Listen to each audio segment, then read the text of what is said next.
Olá, boa tarde. Estamos hoje no ar para o nosso podcast número 2. É uma ideia do António Tadeia, do Luís Sobral e minha, José Conceiro.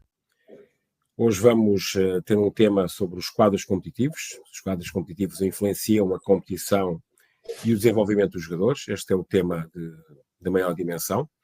Eu faria já a afirmação que influenciam, mas vamos ter que a discutir, que é uma ferramenta fundamental para o desenvolvimento do futebol, quer seja a nível do futebol profissional, futebol de topo, de alto rendimento, quer seja a nível do futebol jovem, e é fundamental que nós possamos ter, de facto, uma ideia da forma como as federações e as ligas podem intervir para melhorar a competição. Temos mais 3 temas pequenos e eu, em relação a isso, passarei já então a palavra ao Luís para avançar com o seu tema. Falaremos no fim, mas eu falarei, digo já que o meu tema vai ser o Tiago Gabriel, que é um central, para quem não sabe, grande que se farta, que veio à seleção sub-21 e que está a jogar em Itália nunca sei se é Lecce, se é Lecce, eu acho que é mais Lecce do que Lecce, mas vou dizer Lecce, que é nesta altura o último classificado do campeonato italiano. António. Nunca tinha ouvido dizer Lecce, mas eu sou pouco viajado. Bom, eu quero falar aqui um bocadinho hoje sobre a entrega da bola de ouro ao Ousmane Dembélé, na última segunda-feira, e sobre aquilo que é a nova realidade do futebol mundial, quando temos o Leo Messi e o Cristiano Ronaldo no exílio. Messi na América, o Ronaldo na Arábia. São 2 campeonatos, enfim, dizem pouco, seja a quem for. E por isso mesmo abrimos aqui uma era muito mais aberta e democrática e se calhar sem tanto talento na entrega dos troféus de melhor jogador do mundo nos últimos anos. Mas também vamos a isso mais tarde. Zé, também tens um mini tema, não é? Para debater no programa de hoje. O meu mini tema está de qualquer forma relacionado também com a bola de ouro. Tem a ver com o papel dos pais junto dos jovens jogadores e, nomeadamente, neste caso, vou realçar a intervenção que o pai do Lamine Yamal teve depois de o filho não ter sido escolhido para a bola de ouro e ter ganho o Dembélé. Bem, mas vamos entrar no nosso tema principal. Os quadros competitivos são fundamentais, no meu entender, para o desenvolvimento das competições e para o desenvolvimento de jogadores. E nós temos abordagens diferentes, quer se trate da competição de alto rendimento, ou seja, da competição profissional, quer se trate das competições jovens. O primeiro objetivo é sempre, de uma competição, é sempre tornar a competição equilibrada. As competições são interessantes se houver equilíbrio. Portanto, eu diria que o sucesso de uma competição tem muito a ver com o equilíbrio entre os seus competidores. É evidente que o equilíbrio não pode ser artificial, o equilíbrio tem que ser real, mas quantos mais competidores tiverem possibilidades de chegar ao final da competição em primeiro lugar, mais interesse essa competição tem. Isso está muito desenvolvido em competições norte-americanas, está menos desenvolvido no futebol, mas é bom que todos possamos pensar que a nossa intervenção é uma intervenção que, e neste caso a intervenção das ligas e das federações, tem muito a ver com a qualidade que querem dar às suas competições. No futebol profissional, trata-se muito de valorizar um produto, ter um produto com mais qualidade, com mais interesse, com mais incerteza no resultado. No futebol de formação, criar condições, ou seja, dar ferramentas aos clubes, às suas academias, para que eles possam decidir em que espaço esses jovens jogadores devem competir. Ou seja, quando nós falamos entre o sub-15 e o sub-23, falamos em escalões. Os escalões não estão organizados exclusivamente por idade. Os escalões têm uma idade, mas quem participa nesses escalões não tem que ter obrigatoriamente essa idade. Pode ser bem mais novo. Ou seja, nós vemos hoje jogadores que têm tido algum realce, neste caso, ultimamente, até nas competições internacionais e na imprensa internacional, os jogadores portugueses com realce, como o Kenda, como o Mora, etc., que são jogadores que são sub-18, não é? Sub-19, estão agora, o ano passado eram sub-17, há 2 anos, aliás, jogaram a final do sub-17 contra a Itália, e hoje estão nas equipas profissionais e são jogadores com esse destaque. E há muitos outros. O Vitinha foi há 2 dias ou 3 destacado como o 3º melhor jogador do mundo. É bom que se perceba que o Vitinha no sub-19 não era propriamente um titular indiscutível, nem sequer jogava muitas vezes. Como 20 anos antes, o João Moutinho era suplente na equipa de sub-17, ganhou o europeu de sub-17 e assim sucessivamente. Suplente do João Coimbra, lembro-me disso. Eu uso sempre João Coimbra era, e jogava um jogador que era conhecido como Maradona, do Futebol Clube do Porto na altura, e o João Moutinho era suplente no europeu em Viseu, que nós ganhámos pela primeira vez o europeu de sub-17, em 2003. Já lá vai muito tempo. Portanto, isto era para nós conseguirmos abordar esta questão, que é uma questão fundamental, e também chamar aqui a atenção para algo que, pronto, eu também me penitencio, de certa forma, porque nunca consegui que fosse imposto, é que nós, quando nos quadros competitivos do futebol de formação, tentamos que esses quadros ajudem a criar valor. E neste momento, eu acho que em Portugal temos uma coisa que tem que ser alterada, que é, temos os quadros competitivos das competições regionais exatamente com as mesmas idades dos quadros competitivos das competições nacionais. Ora, os quadros competitivos das competições regionais deviam ser um ano mais abaixo. Deviam jogar, por exemplo, como sub-14, para que no ano seguinte os vencedores pudessem jogar o campeonato nacional de sub-15. E não o contrário. Os vencedores de um campeonato de sub-15 regional, no ano seguinte, continuam a jogar o regional de sub-16. E, portanto, nós nunca trazemos para uma competição que é um challenge diferente, é uma competição que exige mais, muitos desses jogadores que têm potencial para aparecer. E se nós formos ver, há muitos jogadores que têm aparecido no sub-23, que têm passado ao lado das seleções nacionais. O Luís vai falar do Tiago a seguir, mas há muitos outros jogadores, o Beto, por exemplo, que está no Everton, muitos outros jogadores que passam ao lado. Portanto, a competição e a forma de organização da competição no futebol de formação é decisiva, no meu entender, para que nós possamos ter, de facto, mais valor. Na competição principal, ajuda a valorizar o produto, ajuda a que o produto seja muito mais interessante, e nós não podemos pensar que as competições são todas iguais e que funcionamos todos da mesma forma em todos os países. As realidades dos países são diferentes, nós temos que perceber o que é que se passa noutros países, mas a forma de desenvolvermos a competição não tem que ser obrigatoriamente igual. Evidentemente que eu tenho perfeita consciência de que não há um único caminho, há mais do que um caminho. Não há um caminho que nós possamos dizer este caminho é certo e todos os outros são errados. Não. Todos eles têm vantagens e desvantagens, mas é preciso nós percebermos a nossa realidade.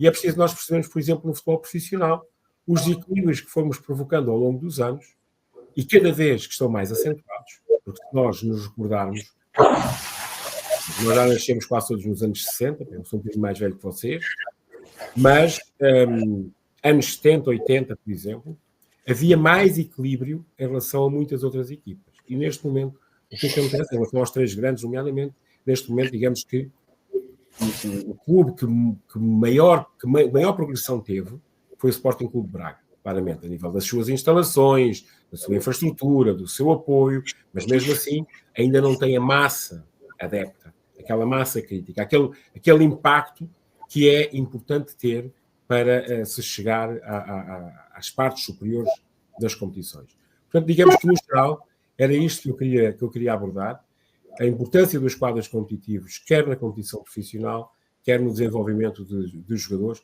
e nomeadamente, para mim, com muito maior intensidade, no desenvolvimento dos jogadores, porque penso que o que tem sido feito, mas também chama a atenção que as coisas não são estáticas, isto é tudo dinâmico, ou seja, o que foi feito agora não quer dizer que dentro de 2, 3 anos não tenha que ser mudado. Já dissemos aqui, e eu concluo agora, nós já dissemos aqui que, por exemplo, a prova de sub-23 devia merecer a atenção de todos para não cair, digamos, que num ram-ram que não é bom para ninguém. Do outro lado, também vos quero desafiar a isto, é que nós trabalhamos desta forma e temos este cuidado na formação de jogadores em Portugal, mas depois temos um número muito alto de jogadores que não são formados localmente no futebol profissional. E, portanto, a nossa cadeia de valor pode estar claramente afetada por causa disso. Aliás, vocês já tocaram nesse assunto anteriormente, e isso pode ser um problema em termos futuros. Portanto, estão lançadas as bases, vamos ouvir. Eu, se calhar, se o António permitisse, se eu for fazer uma intervenção curta, trazendo aqui o feminino como um exemplo de uma competição ou de um setor, mais até de uma competição, onde os quadros competitivos têm sido utilizados como ferramenta, ou pelo menos foi essa a ideia até agora, como ferramenta de equilíbrio e desenvolvimento, quer dos clubes, quer das jogadoras. E eu explico, nós, por causa da pandemia, tivemos de alargar na altura os quadros competitivos, e isso foi uma maneira, uma vez que a Federação estava a começar a desenvolver um programa de apoio direto aos clubes, portanto, dar dinheiro aos clubes, não dar dinheiro e pronto, mas dar dinheiro de acordo com vários patamares e parâmetros, ou seja, se o clube fizer X, vai receber Y, e portanto era preciso naquela altura ter mais clubes na primeira divisão para poderem ser mais apoiados. E depois começou o caminho de, obviamente, diminuir o número de clubes até se chegar ao formato atual, que pela primeira vez nós temos 4 divisões, porque o que acontece no feminino havia a primeira e a segunda e a terceira era aberta, portanto quem quiser arranjar uma equipa vem, e isso obviamente dava, pronto, tinha jogos horríveis, equilibrados. A ideia ali era que quem quiser formar uma equipa vem, e todas as equipas femininas que puderem acontecer são boas, era esse o princípio. Mas depois percebeu-se que na prática já não era assim tão bom, então criou-se uma 4ª divisão para esse setor, quem quiser vir bem, mas depois há a terceira, há a segunda e há a primeira. E a primeira, pela primeira vez, tem 10 equipas apenas, porque 10 equipas, e mesmo assim estamos a ver agora com o exemplo da Maiense, 10 equipas que calhar ainda é muito para a nossa realidade.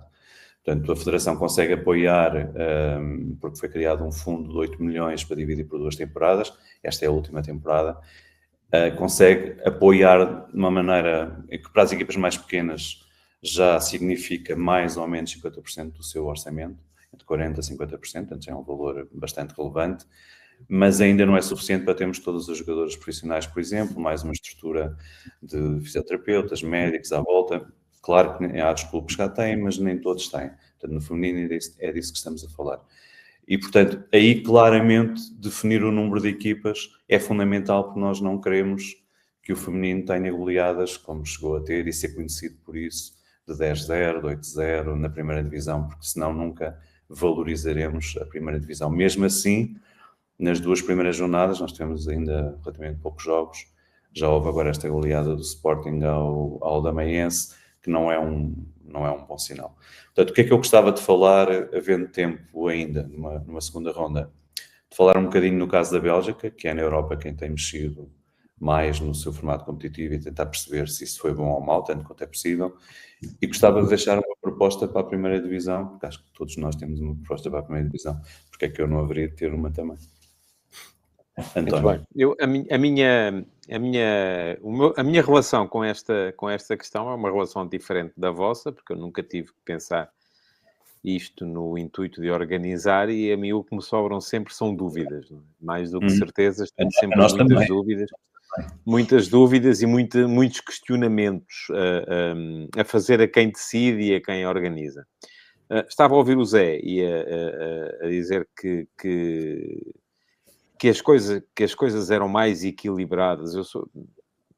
Eu já sou dos anos 70 e não saberei tão bem, nunca fui jogador de futebol federado, e portanto não terei tanto a noção de se as coisas eram mais ou menos equilibradas. Não tinha muito essa ideia, tinha a ideia precisamente contrária, até porque me lembro de crescer a ver nos escalões de formação que só havia competição local e depois havia, regra geral, 4 grupos, dos quais só o vencedor é que ia jogar o grupo final, e basicamente havia sempre a maneira de se pôr o Sporting e o Benfica a jogarem num grupo diferente em Lisboa, e depois ia ao Porto e vinha uma equipa das Ilhas, que era sempre aviada por goleadas bíblicas, mas é essa a memória que eu tenho, e basicamente eles decidiam aquilo entre os 3 numa fase final, com pouca competição. Mas, de qualquer maneira, em relação à formação,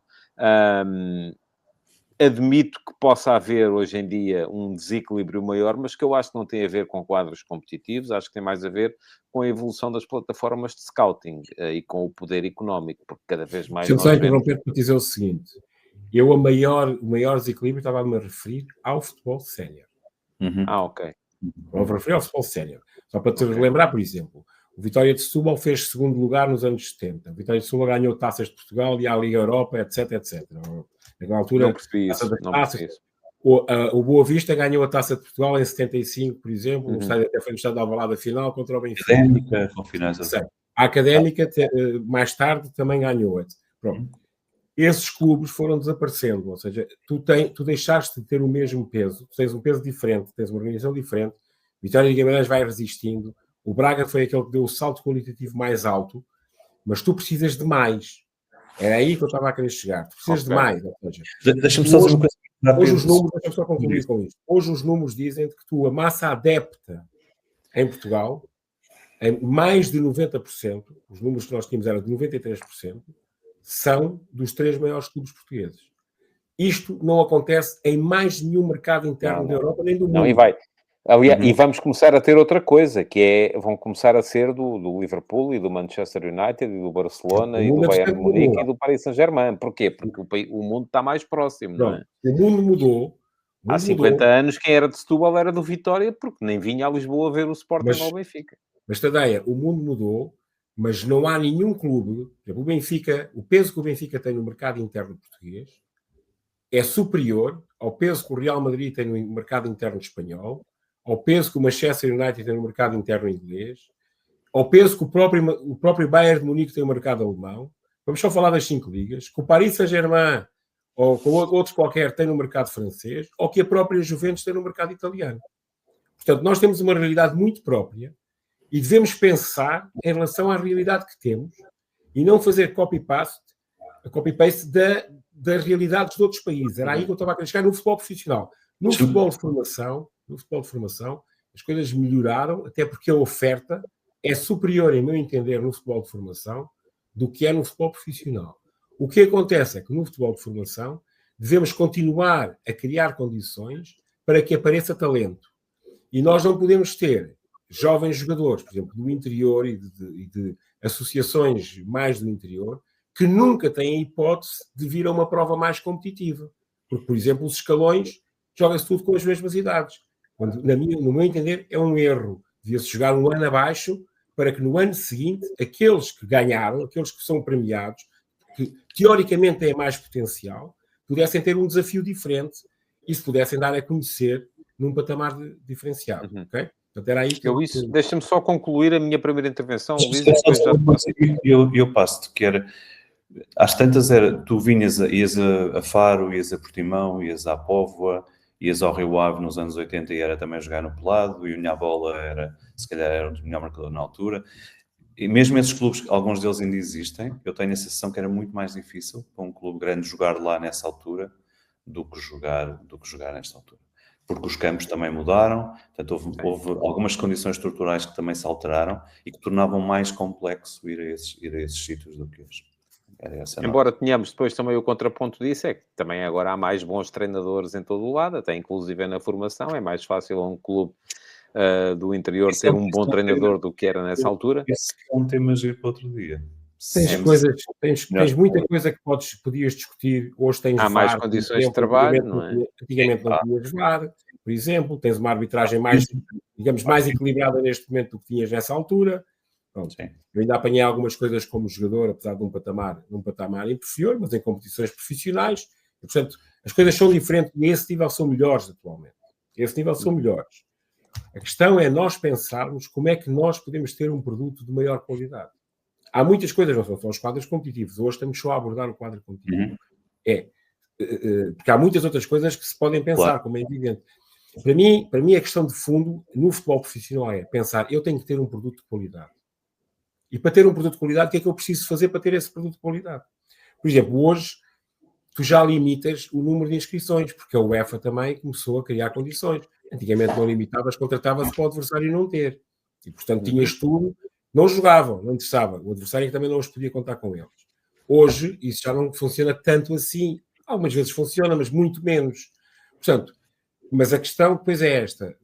Podíamos ir, seria outro tema de outro programa, mas faz sentido nós termos este peso no futebol de formação, trabalharmos tudo isto no futebol de formação e depois os nossos jogadores de formação não serem aproveitados para as competições principais?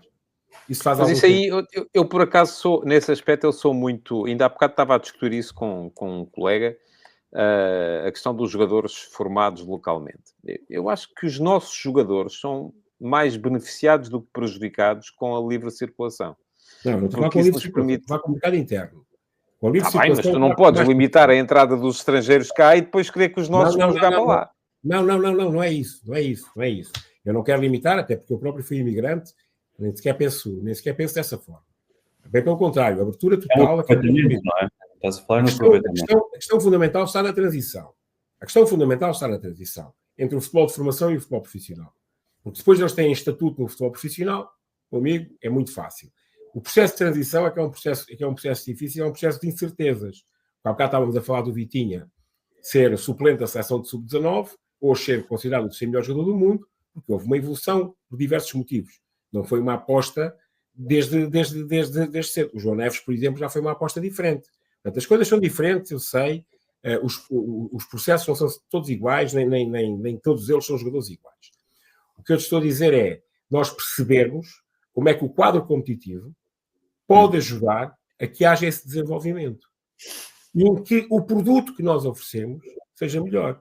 Por exemplo, não falando de quadro competitivo, o Luís, acho que foi o Luís que escreveu sobre isso, eu não posso trazer o Mourinho, que a semana passada nós falámos aqui sobre ele, ter a dimensão que tem e depois termos um jogo às 6 da tarde com o sol contra as câmaras, com imagens horríveis em relação a um jogo, que era um jogo de grande promoção de futebol no mundo. Foi uma promoção negativa. Gostem ou não gostem, foi uma promoção negativa. E, portanto, o quadro podia ser assim, o jogo tinha que ser essa hora, pode-se vir de avião para baixo, o jogo não tinha que ser à noite. Portanto, estas questões são questões que têm muito a ver com a própria competição. E isso valoriza ou não valoriza o nosso futebol? Eu penso que sim, como é óbvio, não é? Agora, para isso, todos temos que estar imbuídos desse espírito de perceber que só assim é que nós conseguimos melhorar. Nós hoje temos 36 equipas das competições profissionais. 3 são Bs. Portanto, temos 33 clubes das competições profissionais. Se olharmos para a segunda liga, o quadro da segunda liga devia ser este? Há algum estudo que suporte que o quadro devia ser este? Este é o melhor caminho para criarmos uma cadeia de valor e valorizarmos os nossos jogadores? Os nossos, dos clubes, os clubes que ganham com isso em última instância. Que vão também ganhar as seleções nacionais. Eu entendo que não. E, portanto, há mudanças que são feitas e que são provocadas que não têm nenhum estudo de base. Não tem nenhum estudo de base. Ou seja, íamos mais longe, íamos para a autorização. Já falámos sobre isto um pouco, para a regulação, como é que a regulação tem que ser feita, como é que não tem que ser feita e tal. Aqui, apenas tocar na questão dos quadros competitivos. Eu dei um exemplo concreto no futebol de formação. O exemplo dos regionais com os nacionais. Os regionais têm que jogar com a mesma idade dos nacionais? Eu acho que não. Sinceramente, acho que não. Mas eu digo que isto é assim. Tenho responsabilidades, fui diretor técnico da Federação, não consegui nunca impor isto. Mas, Zé, depois tens aí outra questão, e antes de passarmos à proposta do Luís para as competições profissionais, ou para a primeira divisão, e eu também tenho algumas coisas depois a comentar sobre isso, mas ainda há dias falava com um adepto do Vitória de Setúbal, Vitória Futebol Clube, que me dizia que tinham tido uma excelente equipa, já não sei em que escalão é que foi, no ano passado ou há 2 anos, e que depois, assim que eles se destacaram nos regionais, foram todos imediatamente, uns para o Benfica, outros para o Sporting, outros para o Belenenses e por aí fora, e portanto foi tudo embora. E aí podias também ter o caso de uma equipa que se qualificava para os nacionais fazendo um excelente regional, vamos imaginar, em sub-15, mas depois em sub-16 já não estavam lá nenhum desses jogadores e acabavam por ser, precisamente porque se tinham destacado, não é? E aí temos a tal questão do scouting. Cada vez mais os grandes estão a detectar o talento aqui, ali e acolá, e eles não resistem. Não é? Claro que sim. Mas por isso mesmo, Neste momento, há equipas B de sub-17 que têm que jogar com jogadores sub-16 e há equipas B de sub-15 que têm que jogar com jogadores sub-14. Essa intenção foi uma intenção clara de se poder criar esse espaço, porque normalmente os jogadores de 16 anos têm muita dificuldade de afirmação. Aliás, é um dos grandes problemas. Do primeiro ano, não é? Portanto, o escalão tem 2 anos, para quem não sabe. Antigamente eram os juvenis. Tu és sub-17, só para tentar explicar, tu és sub-17, 2 anos. E, portanto, os de primeiro ano normalmente têm dificuldade em jogar, porque os de segundo ano são mais velhos. Em todos os escalões, os jogadores de primeiro ano têm mais dificuldade em jogar. E Como sempre, na época desportiva, na minha altura, a época desportiva era de agosto a julho. Hoje, o ano que conta é de 1 de janeiro a 31 de dezembro. Portanto, é assim que se vê. Os jogadores estão pelo ano civil e não pela época desportiva. Antigamente era pela época desportiva. E o que tu vês é que os jogadores do segundo semestre têm mais dificuldades em afirmarem-se do que os jogadores do primeiro semestre. E isto é um outro estudo, é uma outra realidade. Portanto, a competição deve terem atenção a essas coisas. E o espaço e as ferramentas que são dadas aos clubes devem ter em consideração isso, para que esses jovens possam, de facto, progredir e possam ter espaço para competir. Porque não há ninguém que cresça. Eu costumo de brincar, vocês são os dois jornalistas, ou ex-jornalistas, consultores, chamem lá o que vocês quiserem. Passaram pela imprensa, são jornalistas, é como eu. Sou treinador, serei sempre treinador, vocês serão sempre jornalistas para mim. Vocês, se não escreverem, se tiverem muito tempo sem escrever, vocês vão perder algumas das vossas faculdades. Não há hipótese nenhuma. As pessoas têm que fazer as coisas. Portanto, têm que meter a mão na massa. Os jogadores, se não jogarem, evidentemente que não é só treinar. O treino é muito importante, atenção. O treino para o processo é muito, muito importante e é preciso haver espaço de treino. Não é só de competição. Mas se não houver competição, eles não vão conseguir, de facto, progredir. E, portanto, olhar para a competição e perceber qual é a nossa realidade e termos uma oferta diferenciada é fundamental para que isso aconteça. Portanto, agora vocês dizem assim, mas este quadro é o quadro ideal. Não é. Algumas vezes não é. Ainda há pouco disso, os sub-23, para mim, neste momento, devem ser repensados, porque se entrou num ramo-ramo em relação a algumas questões. E é importante que tu consigas aproveitar esse talento. Porque há bocado falámos do Beto, mas podes falar do Mateus Nunes e podes falar de muitos outros. Ainda ontem o Braga lançou miúdos. Eu fui ver o jogo a Braga. Ainda ontem o Diego jogou, o Diego vem desse espaço. E o miúdo entrou muito bem no jogo. Portanto, e isso é importante também para os clubes, que os miúdos... estamos a falar de um jogo contra o primeiro classificado. A qualidade do jogo não foi por aí além, como é óbvio, vocês viram o jogo provavelmente na televisão, mas não deixa de ser o primeiro classificado da Liga dos Países Baixos. E, portanto, não é uma equipa propriamente fácil, é uma equipa com alguma dificuldade. E os miúdos entraram bem. O Gordi entrou, também vem do espaço da formação do Sporting Clube Braga. Portanto, é essa continuidade que nós vemos que não acontece em muitas situações. Agora, evidentemente que eu tenho consciência e sei, e não sou contra, que no futebol profissional têm que atuar os melhores. E os clubes têm que se defender. Pronto. Mas também nós todos sabemos que à volta do jogo há muita gente que só ganha dinheiro se houver transferências. Porque se houver transferências não ganha dinheiro. Portanto, temos aqui um jogo que é um jogo que não é fácil de gerir, não é? Um jogo difícil de gerir. Eu propunha, se calhar, ir um bocadinho à Bélgica, porque a Bélgica, entre os campeonatos decentes, portanto, aqueles para os quais a gente olha, foi quem mais andou às voltas com este tema na prática.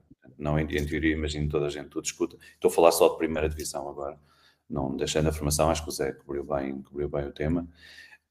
Falando só de primeira divisão, portanto, no fundo eles andavam à procura há 17 anos, portanto, a última época em que não houve qualquer coisa esquisita para os padrões normais das competições no formato deles foi em 2007, 2008. Eu estive aqui a ver isso, na altura eram 18 clubes, 34 jogos, exatamente o que nós temos, e eles eram 13º no ranking UEFA. E a motivação, eu fui ler algumas coisas sobre isso, a motivação para mexerem foi: nós não temos grande coisa na Europa e precisamos de estar. Que é um bocadinho a motivação em que nós estamos nesta altura, estamos melhor do que eles, mas desconfiamos que não vamos ficar bem muito tempo. E, portanto, por isso é que se anda a falar, eu acho que muito menos do que se devia falar, obviamente, é um tema que não é muito sexy, sendo estrutural e fundamental, mas é também por isso que se anda a falar. Então eles, houve vários modelos, eu tenho isso escrito, vou pôr depois no texto para quem quiser ler. Houve vários modelos, o primeiro modelo foi um play-off a 2, portanto fez o campeonato e depois duas equipas, os dois primeiros decidiram.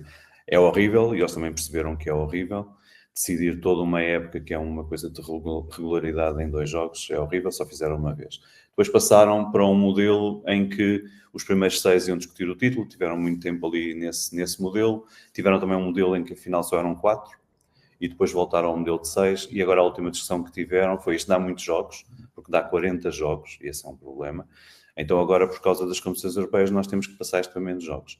E, portanto, eles agora têm 16 e depois apuram-se os 6 primeiros para fazer, portanto, 30 mais 10 jogos, dá os tais 40 jogos, e eles querem fazer, imaginem, um modelo igual ao nosso. Portanto, 18 com 34, com um formato normal. Andaram estes 17 anos e agora chegam a isto. A opinião, por exemplo, do treinador do Pognoli, que devem-se lembrar que foi um jogador internacional belga, que agora é treinador do Saint-Gilloise, portanto o campeão. A opinião dele é que o que desenvolveu o futebol belga, eles hoje são 8º, creio eu, assim, estão atrás de nós, não foi nada... Vão começar a próxima época em cima de nós, porque vão perder menos no ranking no final do ano.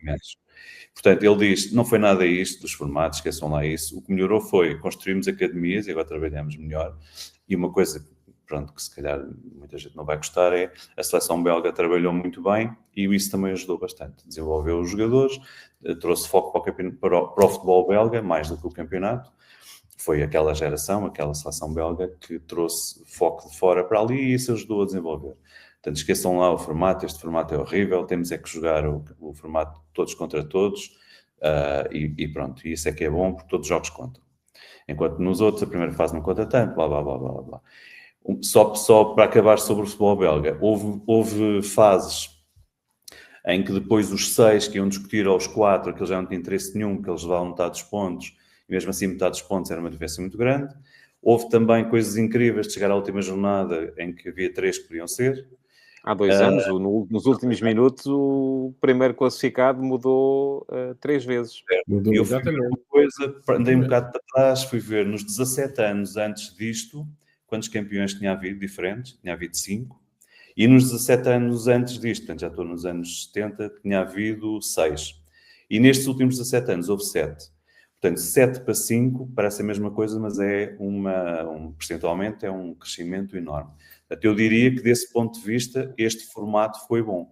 Porque todos nós gostaríamos é que houvesse 18 campeões em 18 anos. Mas eu aí estou com o Pocognoli, sabes? Porque eu acho que não teve que ver com o formato, teve que ver com o investimento que é feito pelo Munzio e na Saint-Gilloise, que a Saint-Gilloise reapareceu, teve que ver com a construção de uma realidade completamente diferente no Bruges, e aliás, esta queda do Standard e do Anderlecht, que vieram abrir caminho ao Genk, e eu acho que nesse aspecto o futebol belga é muito mais aberto do que o nosso, mas só para que as pessoas percebam, estamos aqui a falar de coisas de facto diferentes. Uma coisa é, queremos criar aqui uma última jornada de estalo. E eles têm isso. Manobras de mar, têm o helicóptero. Uhum. Há o famoso helicóptero da Liga Belga, que na última jornada anda de estádio para estádio com a taça. Não tem aquela coisa de uma réplica aqui, uma réplica ali, e depois entrega-se. E nós ainda, neste último campeonato, no último dia, podia ter havido 2 campeões.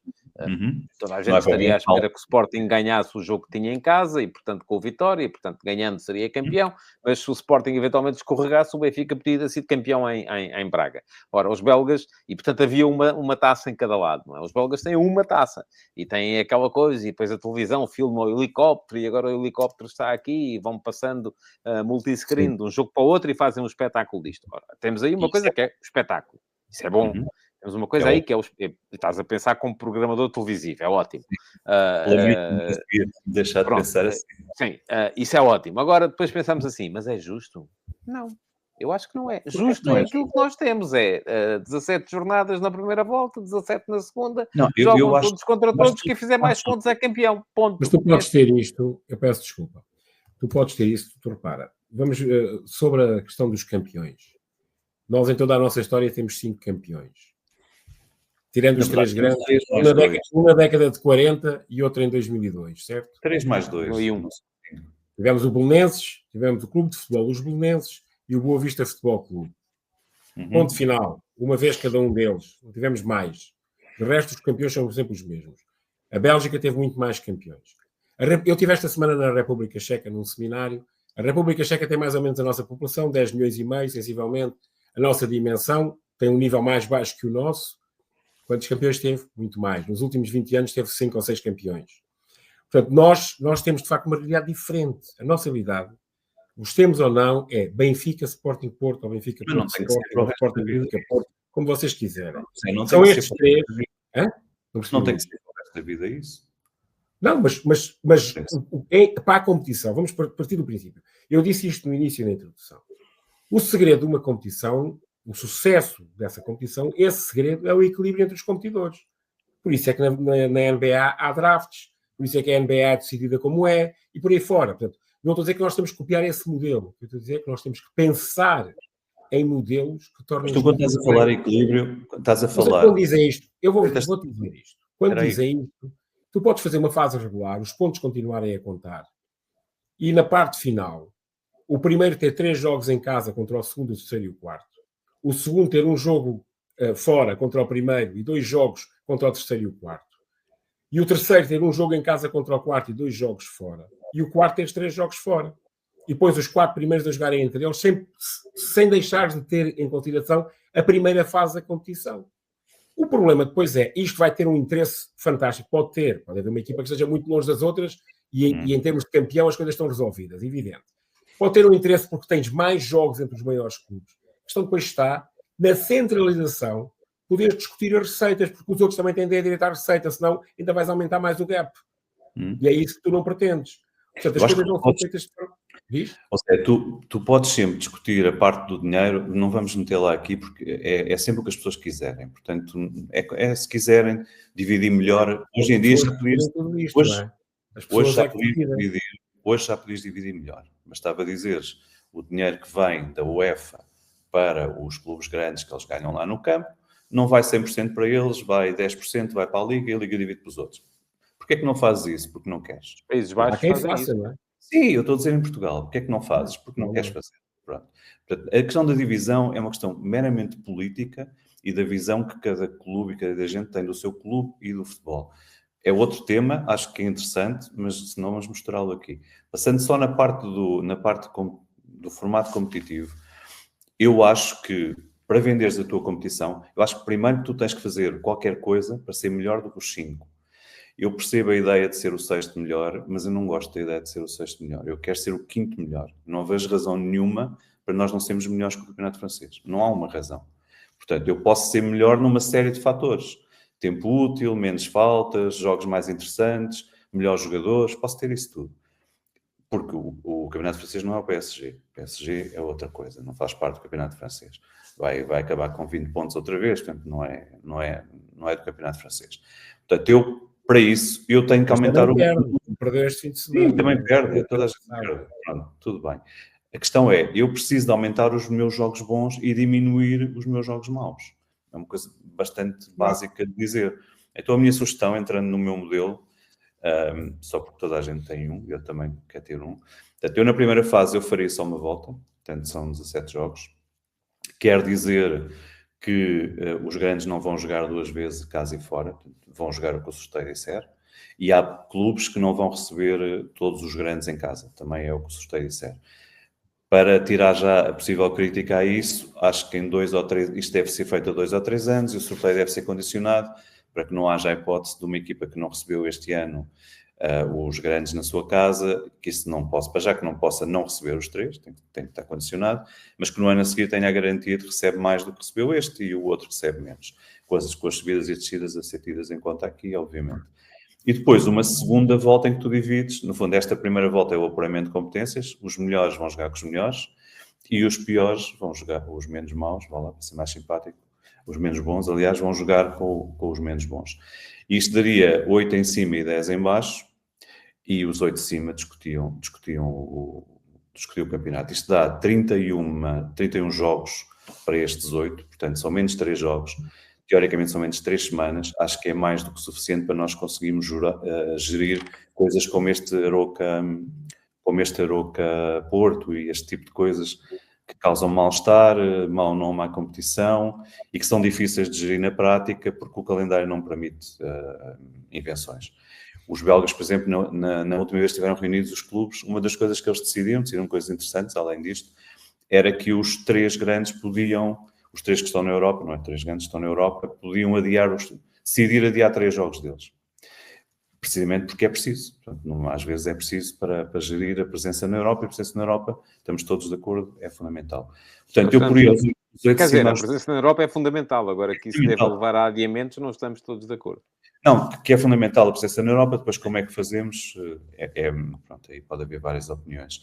Porque os clubes que estão na Europa têm uma vantagem competitiva, porque recebem mais dinheiro, lá está, e como recebem mais dinheiro têm que estar mais apetrechados, e se estão mais apetrechados nós não podemos estar a facilitar-lhes a vida face aos outros. Eu percebi isso em termos de afirmação exterior, não percebi isso em termos de competição interna.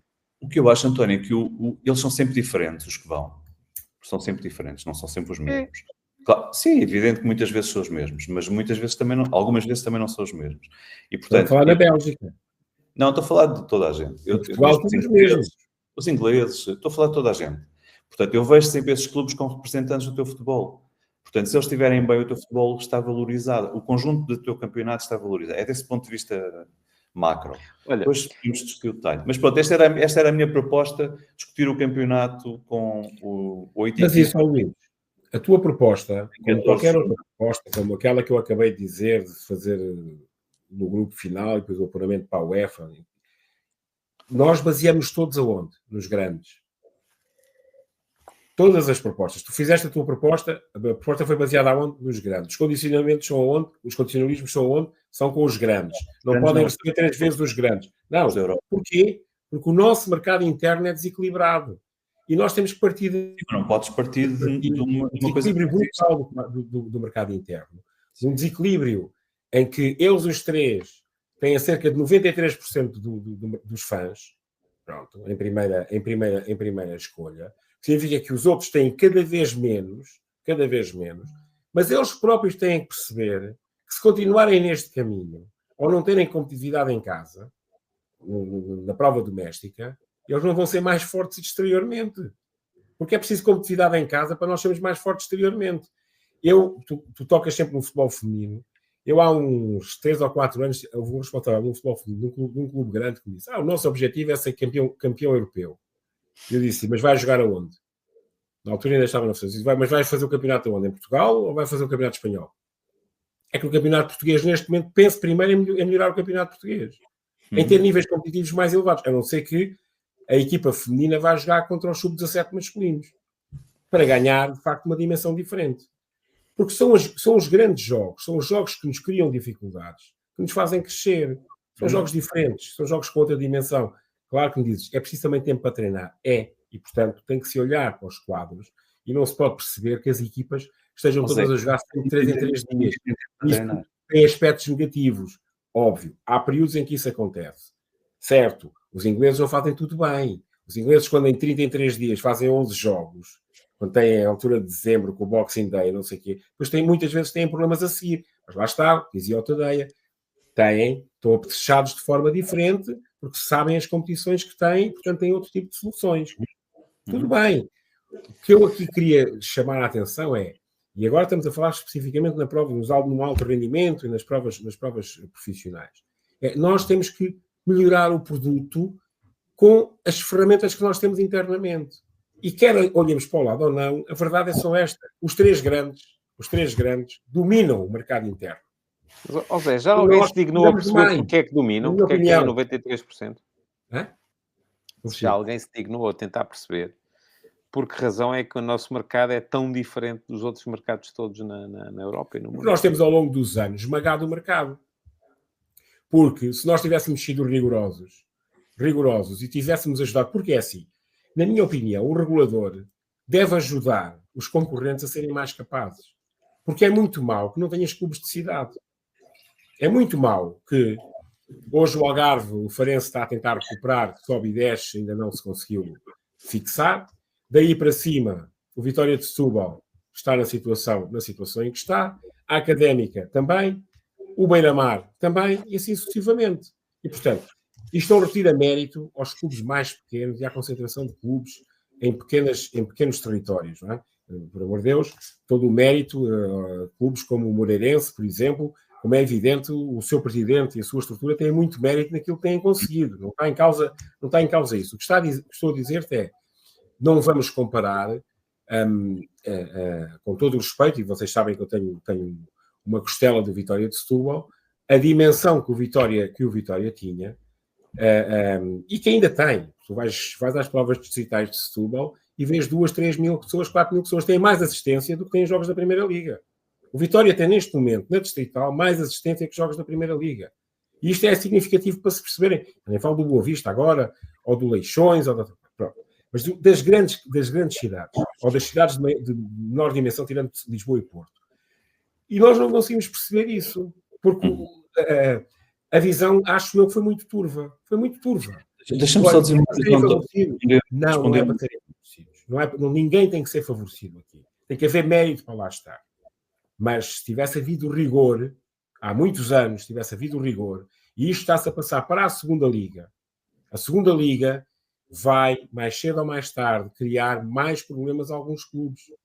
E depois, quando houver falências, porque agora são SADs, quando houver falências, quando os investidores se forem embora, porque não são controlados os investidores, os ingleses estão a mudar, já eram mais rigorosos do que nós, e muito mais rigorosos vão ser, porque perceberam que este mercado não pode deixar de ser regulado de forma muito efetiva.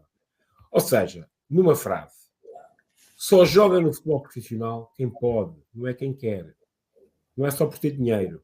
É quem pode, quem cumpre um conjunto de requisitos. Se não cumprir esse conjunto de requisitos, não pode lá estar. Não pode lá estar, com todo o respeito, não pode lá estar. Joga outra competição. E por isso a Federação criou a Liga 3. Criou a Liga 3 para não estar dentro do Campeonato de Portugal. Porque antigamente estava tudo dentro do Campeonato de Portugal. É uma prova intermédia para se chegar à competição profissional. Para se preparar os clubes para chegarem à competição profissional. Olha, eu queria falar ainda do Campeonato de Portugal também, mas já não vamos. Já estamos em tempo de compensações. Chegamos aos 45 minutos. Deixa-me só responder a tua pergunta, na minha visão, obviamente, em 2 ou 3 minutos. Eu sou e tu és também, na altura, eu na bola. Isto pode parecer uma coisa muito estranha, mas os 3 grandes não tinham o número de páginas que têm hoje já não é um bom exemplo, mas que tiveram aqui no auge dos jornais diários. Tinham muito menos. Nós fomos da primeira geração de jornalistas, ou da geração de jornalistas que teve de passar, eu talvez tenha isto mais presente, porque eu fazia Benfica na altura, passar de ter 2, 3 páginas por dia para 7, 8, 9, 10. Onde é que eu quero chegar com isto? O produto grande está diariamente exposto, hoje já não tanto no papel, mas nas redes sociais, nos sites dos jornais e na televisão, está diariamente exposto. Portanto, é normal que ele crie mais impacto nas pessoas e que, portanto, vá tendo mais adeptos, mais interessados naquele produto. Pois são as equipas que, tendo mais poder financeiro, melhores estádios, tiveram esse benefício também. Estão nas competições europeias, cadeia de valor é completamente diferente, vendo jogadores que têm dinheiro e estamos neste... Como dizia o outro, it's the economy, stupid, não é? É a economia, sim. É um bocado a economia. Bom, temos que passar aos temas pequenos. Se calhar começavas tu, Luís. O Zé falou muito agora neste bocadinho, fica para o fim, não? Eu falo rápido. Portanto, eu escrevi uma coisa esta semana sobre o artigo não era tanto, era também sobre o Tiago Gabriel, portanto, que é o tal miúdo grande. Eu reparei nele porque ele se via muito a jogar, mas sobretudo percebia-se quando havia festa de golos, ele era bem maior. Portanto, despertou-me ali um jogador grande português. Nós não temos assim tantos. Então eu fui ver um bocadinho melhor a carreira dele, esteve na formação, nos grandes, como quase toda a gente que tem valor esteve, e depois, num determinado momento, foi aqui para o clube, que o Zé já falou e gosta muito, para o Vitória, esteve lá 3 épocas, depois foi para o Estrela, porque há a Liga Revelação. Portanto, é mais um daqueles casos que, se não houvesse Liga Revelação, não sei, mas foi. Lá está a oferta competitiva. Isso, houve uma oferta competitiva, e eu também, por isso é que eu pensei em falar nele um bocadinho. E, portanto, foi para o Estrela, e do Estrela foi vendido para a Itália, e está a fazer a sua vida em Itália, e agora veio ao Sub-21, primeira vez que veio à à seleção. E eu acho, de maneira geral, eu aprendi nestes anos de federação, antes também já sabia, mas aqui aprendi melhor, que nós realmente sabemos muito pouco de futebol, os treinadores sabem muito mais, veem muito mais, e portanto eu não vou dizer se é bem ou mal ele vir ou não vir, não me vou meter nisso. Mas acho de uma maneira geral, e até fiz ali uma brincadeira, falando no Bela Katzir e no Walsh, pronto, já tenho alguma idade, nós sempre lidamos mal com jogadores que são diferentes. O Stromberg, o Farinha, escrevia páginas na bola que, meu Deus, estava a descaracterizar o futebol português porque o João Alves ia para o banco e o Stromberg jogava. E pronto, o Eriksen era só muito melhor do que o Farinha sobre futebol, o que é normal, o que é evidente, com todo o respeito pelo Alfredo Farinha e pelo jornalista que ele foi. Portanto, no fundo era só dizer isso, e até trouxe o Fonte à conversa, porque eu não percebo como é que o Fonte, que é campeão europeu e vai à seleção aos 31 anos, e é um jogador diferente dos outros, tem pés não tão bons como os outros, para pôr a questão assim, mas tem outras coisas incríveis que nós não tínhamos em Portugal, no centro da defesa. Como é que ele demorou tanto tempo, como é que ele fez a carreira que fez, que ele devia ter feito uma carreira muito melhor se nós fôssemos o país que olhasse para a diferença de de outra maneira. E eu espero que o Tiago Gabriel, não sei se ele é bom rapaz, mau rapaz, nunca falei com ele, mas gosto de ver um jogador diferente nas seleções, gosto de ver um jogador diferente num país onde se aprende a defender, e como qualquer jogador português, eu desejo que ele tenha uma carreira ótima. Zé ou António? Se calhar o António. Não, António, eu falei muito. Ok, António. não, vou eu. Estava só a ver se o Zé queria acrescentar alguma coisa sobre o Tiago Gabriel. O tema dele. Sim, é evidente, em relação às seleções jovens é diferente. Não sei.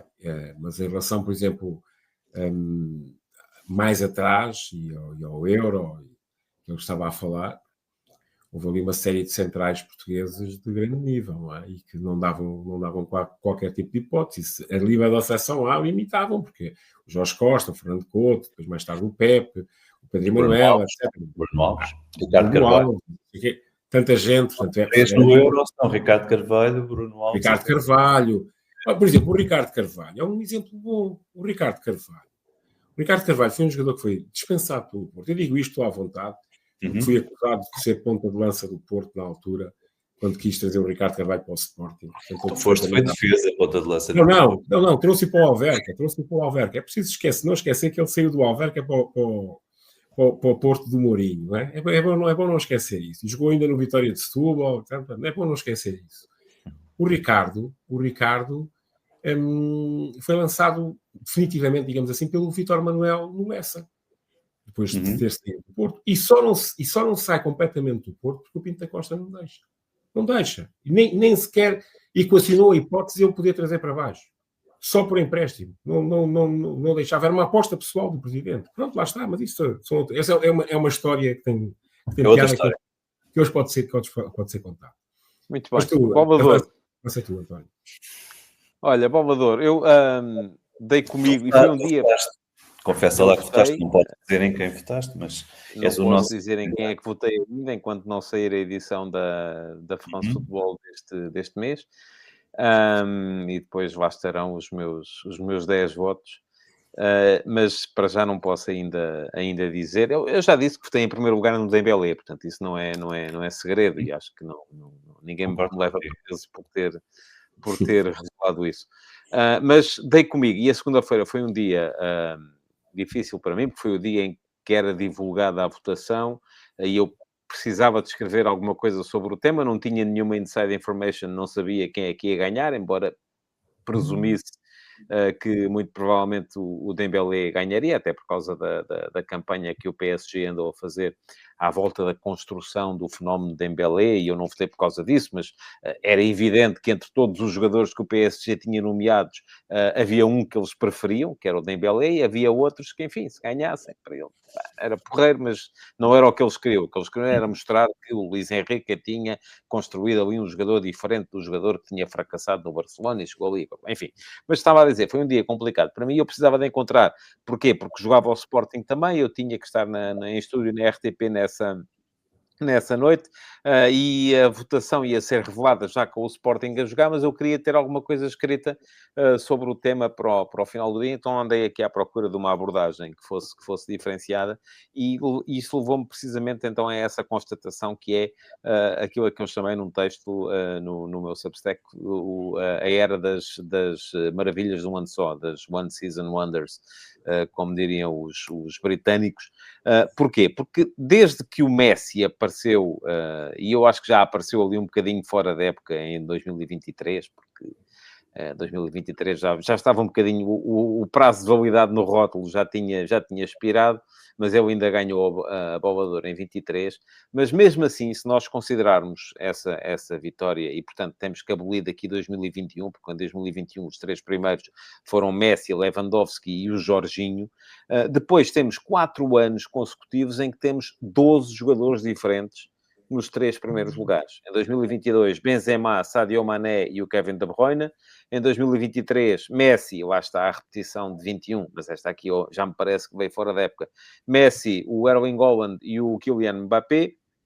2024, Rodri, Vini Júnior e o Bellingham. E agora 2025, Dembélé, Lamine Yamal e Vitinha. Portanto, temos 12 tipos diferentes a serem considerados os 3 melhores do mundo em 4 anos consecutivos. Isto, sabem quantas vezes é que isto tinha acontecido na história da Bola de Ouro? 0. Bola. Nunca tinha acontecido. Havia sempre alguém que, num prazo de 4 anos, assegurava continuidade. E o que é curioso é que isto se sucede a um período em que tivemos, basicamente, sempre os mesmos 2 indivíduos, não é? Messi e Ronaldo, e depois havia um lugar que ficava vago. Enfim, ali entre o primeiro ano em que aparecem os 2, que é 2008, Ronaldo primeiro, Messi segundo, Fernando Torres em terceiro, e o último ano em que aparecem os 2, que é 2017, Ronaldo primeiro, Messi em segundo, Neymar em terceiro. Eles tiveram... O Ronaldo falhou em 2010, tivemos aquele percalço do Campeonato do Mundo, mas o Messi esteve sempre. Quem é que lá tivemos? Xavi, Iniesta, Ribéry, Neuer, Neymar e Griezmann. Mas nunca... Alguns apareceram 2 vezes, 3 vezes não, porque aquilo era só para eles. Agora, estamos numa realidade completamente diferente. Eu não acho que seja porque há menos talento. Enfim, há menos talento do que aqueles 2 tipos, porque aqueles 2 tipos são incomparáveis. Eu acho que daqui a 50 anos vamos perceber, nós não, mas quem cá estiver a discutir isto, vamos perceber que esta foi uma era absolutamente irrepetível na história do futebol. Nunca houve, e provavelmente nunca mais vai haver, 2 monstros desta dimensão a jogarem em simultâneo. Eu acho que o talento está mais, neste momento, está mais democratizado. E isso não é necessariamente mau. Lá está, mais equilíbrio. Não é? E não era assim antes do Cristiano e do Messi? Eu tenho ideia, Figo, Ronaldo... Não, houve sempre continuidade. Houve sempre continuidade. Como tu descreveste, sim, mas parece-me que era mais aberto, era mais parecido com o que vai ser do que com aquele tempo do Ronaldo e do Messi. Portanto, Figo. Houve sempre alguém a assegurar essa continuidade. Enfim, tiveste Ronaldinho em 2004, teve em 2005. Tiveste o Oliver Kahn em 2001 e 2002. Tiveste o Shevchenko em 99 e em 2000. Enfim, houve sempre alguém que assegurava a continuidade de um ano para o outro. Nunca tinha só um comentário feminino. Acho que no feminino estás a viver a era Messi, Ronaldo, com a Botelhas e a Bonmati. Não concordo. Mas jogam na mesma equipa, não é? Mas depois sem aquele picante que havia entre Messi e Ronaldo. Até podia ser uma coisa, se calhar, engraçada para desenvolver mais. Mas são da mesma equipa, não tem a mesma piada. Mas há 5 anos que são elas. Portanto, se calhar estás nesse caminho. E repito, eu não acho nada aquela... Mas pronto, isto é o que é. Se me dessem a escolher, ela não teria sido a primeira. Mas pronto. Mas eu não voto. Só votei uma vez quando era selecionador nacional, já foi em 2008, portanto foi na primeira... Votaste para o da Best, não é? Votaste para o FIFA da Best, e eu estou com o Luís, acho que os treinadores percebem incomparavelmente mais de futebol do que os jornalistas, mas depois tem aquela coisa de votar sempre os deles, é uma chatice, Não, todos nós somos. A nível da dimensão dos jogadores, evidentemente que houve outros momentos, outras épocas, em que houve jogadores da mesma dimensão, ou dimensão muito semelhante, a disputarem... O prémio era diferente, a história é diferente. Sei lá, os anos 60 vamos só lembrar de dois, Pelé e Eusébio, depois aparece o Beckenbauer e o Cruyff. Aliás, eles chegaram a jogar todos juntos nos Estados Unidos em 65, não é? Portanto, estamos a falar de jogadores, e depois mais tarde faz-se o Mundial da Argentina de 180 e 79, no Mundial de Sub-20 aparece o Maradona, não é? Portanto, aparecem sempre jogadores e vão aparecer jogadores de outra dimensão. Vai ser difícil alguém ter a longevidade que estes dois tiveram e estão a ter, que ainda não acabaram. Sim, quando tu fizeres a lista, deixa-me só dizer isto, quando tu fizeres pensar, vou-te perguntar, diz-me os 10 melhores jogadores desde este século. Tu não vais pôr o Dembélé. Em 10 não, de todo. Vamos ver, eu não acho que o Dembélé seja o melhor jogador do mundo, atenção. Eu acho que ele pode ter sido o melhor jogador do mundo desta época, não me incomoda nada isso. Nesta altura... Mas não vais pôr na lista dos 10 ou até dos 20. Nem o Rodri. Nesta altura, ao dia de hoje, tu não pões o Dembélé. Agora é que vamos ver o que é que o Dembélé vai fazer. Não, com a idade que ele tem, eu acho que já não tem 28 anos. Tem 28 anos. O que o António está a dizer, eu a priori concordo. Porque para se manter ao nível que se manteve o Ronaldo e o Messi, é de facto preciso muito trabalho e muito foco. Pronto. O que não acontece com a maior parte, por isso é que isto acontece desta forma. Porque antes disso, também o Cannavaro também ganhou, foi o único central que eu me lembro assim dos últimos a ganhar. Pronto. De facto, eles os dois foram de facto excepcionais na forma como ganham e continuam a ser decisivos nas suas equipas, não é? Portanto, um jogo, já não é um jogo das provas europeias, mas o Messi continua a ser decisivo nos Estados Unidos e o Ronaldo continua a ser decisivo na Arábia Saudita. Estamos com 1 hora de programa, amigos. Zé, passa. Eu vou concluir. O meu tema pequeno era para falar sobre os pais e, fundamentalmente, para chamar a atenção, foram divulgadas as declarações do pai do Lamine Yamal, que eu acho que são lamentáveis. Acho que os pais... Nós temos o maior problema que nós temos no futebol de formação tem a ver com os pais. Tirando as infraestruturas, muitas vezes, mas tem a ver com os pais. Os pais colocam uma pressão. Já nem são só os agentes. Então, quando os pais são agentes, ainda pior. Os pais devem estar calados e devem respeitar o que se passa. O jogador que vence o prémio, eu vou dizer de cabeça, se não estou em erro, fez 35 golos e 12 assistências. Foi campeão europeu em termos coletivos. Campeão do seu país, venceu a taça e foi à final do Mundial de Clubes. Perdeu a final, mas foi à final, não é? Portanto, é lamentável que isto aconteça desta forma e que se dê o destaque que se dá. Evidentemente que os jornalistas não são culpados, têm que fazer o trabalho deles. São. Eu acho que são. Em certa medida sim, mas têm que fazer o seu trabalho. Dão-lhes o microfone e eles falam. Agora, isto é contra todo o processo de educação. E um miúdo que tem um potencial fantástico, vamos ver como é que o seu processo de evolução, porque não deixa de ter 18 anos, não deixa de ser muito novo, vamos ver como é que o seu processo de evolução faz e se ele continua a ter o foco naquilo que é fundamental, que não é nas coisas acessórias, mas que é no seu rendimento desportivo e no jogo. E aí sim, essa para mim é a grande diferença do Cristiano Ronaldo, a grande diferença do Messi, que já tinham isto tudo com essa idade e tinham um foco no jogo brilhante e que nestas idades, se vocês bem se lembram, tinham uma atitude muito mais humilde em relação aos seus colegas, em relação ao respeito que tinham pelos outros. Vocês lembram-se do Euro 2004? O Cristiano não foi o 7. O 7 era o Figo. O 17, sim. Mas antes disso, o Figo também já não foi o 7 quando o Paneira foi o 7, quando o Figo chegou. E assim sucessivamente. As coisas fazem-se de forma progressiva. E estas declarações do pai do Yamal foram lamentáveis para tudo e mais alguma coisa. Deixa-me só dizer, estou a 1000% contigo, porque já vi também, enquanto pai de jogador, não de futebol, mas de rugby, muita cavalidade a acontecer, embora, sobretudo no futebol, porque os miúdos do rugby treinavam ao lado dos miúdos do futebol, em campos ao lado um do outro, mas para dizer que eu juntava aí dos pais e aos agentes, juntava mais um elemento que é a dinâmica tribal, que depois se junta à volta dos clubes. E o maior problema que tivemos no ano passado não foi tanto o pai do Vini, que agora até é acionista e dono do nosso Alverca, foi mais até com o Real Madrid e o Florentino. Aliás, a birra ainda não lhes passou.